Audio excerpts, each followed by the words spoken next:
Welcome to the channel Masters of Consciousness.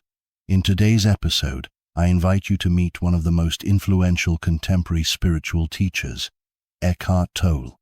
He is a person who does not teach from a position of authority, but from the depths of his own inner awakening experience. His words, though simple, carry an extraordinary power, because they point to something that each of us carries within but often forgets. The most important message of his teachings is living in the present moment, not as a theory, not as philosophy, but as a real, everyday experience. According to him, it is precisely the constant escape into the past or future that is the source of human suffering. The mind constantly analyzes, plans, remembers, judges, and meanwhile life always happens only now. Only in this moment can we experience peace. Only now can we truly be. It's not about abandoning the past or not planning for the future. It's about not living in these dimensions of the mind all the time. It's about noticing that the greatest treasure we possess is presence. That is, conscious, mindful presence in what is happening right now. In this presence, there is no fear, no regret, no need to prove anything. There is only pure I am. According to his teachings, it is precisely identification with thoughts that creates a false sense of self. A person thinks they are what they think, their stories, beliefs, memories. But that's just the surface. Deeper exists something beyond thoughts, awareness that observes all of this. When we begin to recognize this, a completely new quality of life appears. The silence between thoughts is not emptiness. It is a gateway to a deeper dimension of existence. What is conveyed is not another ideology or set of techniques. It is rather an invitation to slow down, stop, and truly look at what is. To see the world without filters of the past and expectations. To see oneself as one truly is, without judgment, without trying to change anything. It is this presence that is healing, transforming, genuine. In this presence, the need for constant action, fixing, seeking more disappears. A person ceases to be a slave to the internal compulsion to achieve, compare oneself, prove one's worth. Because when we are truly present, we discover that we lack nothing, that life in its simplest form, breath, the sight of a tree, the sound of rain, is enough. This is the essence of spiritual awakening, not in grand ideas, but in ordinary moments experienced fully consciously. A large part of his teachings was also dedicated to the ego, not as something evil that must be destroyed, but as a mental structure that arises when we are not present. The ego lives through identification, with personal history, social roles, status, and even suffering. It sustains itself through resistance to what is. It is the ego that says, "This shouldn't happen. I deserve more. They don't understand me." And in this resistance, tension, frustration, and separation are born. Transformation does not mean fighting the ego, but recognizing its mechanisms. When we look at it from the level of awareness, it begins to dissolve. We start to realize that we are not the voice in our head that comments on every situation. We are the one who hears that voice. And the more often we return to this place of observation, the more space appears within us. A space that is not burdened by fear, control, or compulsion. In this space, peace is born, not the kind that depends on circumstances, but the kind that is independent of everything. This does not mean that life becomes free of difficult experiences.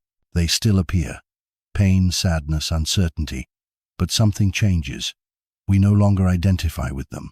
We allow them to flow through us. Do not resist them, and do not create our identity from them. True freedom does not lie in changing external conditions. It lies in transforming consciousness, in how we experience what already is. Instead of a constant need to change reality, acceptance arises.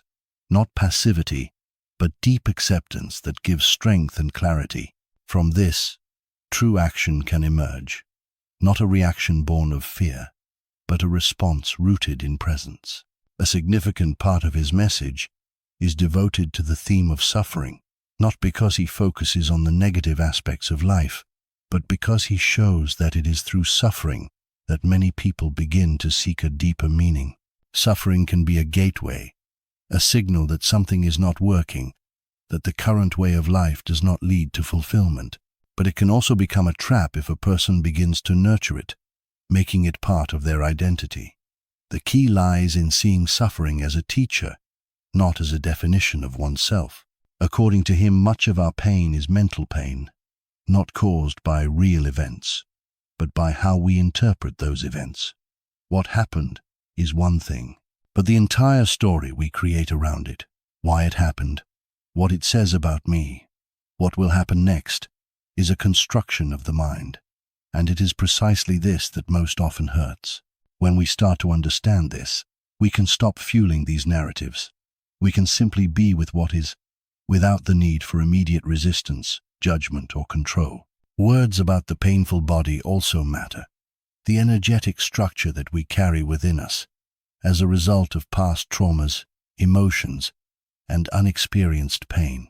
The painful body activates in various situations, often unexpectedly, and begins to take control of our behavior. We start to react excessively, hurt others, hurt ourselves. But if we are aware, we can notice it before it completely consumes us. We can say, "Aha, it's not me, it's my painful body."